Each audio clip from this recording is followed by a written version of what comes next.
Ever wonder how a home medical device becomes the star witness in its own trial? That little machine sitting on your nightstand might be the only thing that can prove someone lied to you. We're talking about oxygen concentrators, infusion pumps, and hospital beds that break at the worst possible moment. When one of these devices hurts someone, lawyers do not just take your word for it, they go digging through paperwork like raccoons in a trash can. The first thing they hunt down is the manufacturer's design and testing records. Think of these as the device's baby book, showing every test it passed or flunked before it ever left the factory. If the company knew about a flaw and shipped the product anyway, that shows up in something called an internal defect report.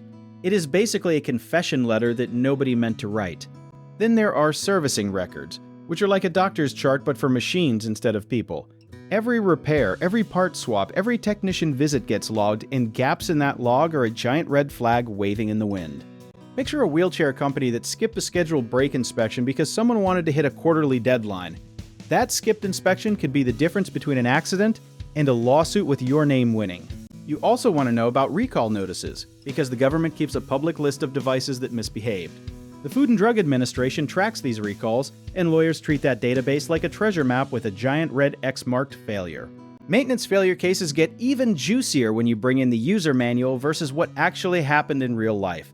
If the manual says clean the filter every 30 days and the facility waited 90, that gap becomes Exhibit A in front of a jury.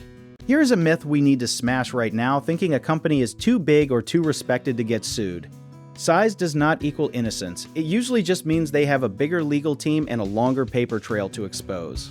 Lawyers also chase something called the chain of custody, which sounds like a detective show but is really just proving who touched the device and when. If nobody can explain where the machine went for 6 months, that mystery gap can work heavily in your favor. Data logs are the secret weapon most people forget about, because many modern devices quietly record their own performance like a diary. A ventilator that logged low-pressure alarms for days before failing is basically tattling on itself. You might be thinking this all sounds like a mountain of paperwork, and honestly, it kind of is. That is exactly why injury lawyers exist, so you are not the one sitting there cross-referencing service logs at 2 in the morning.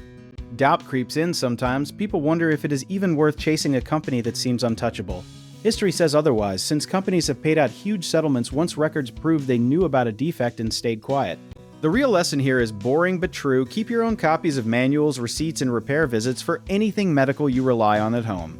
Preparation will not stop a machine from breaking, but it will absolutely help someone prove exactly why it did. So if any of this hit close to home or just made you go, do you want to learn more about how our team handles cases like this?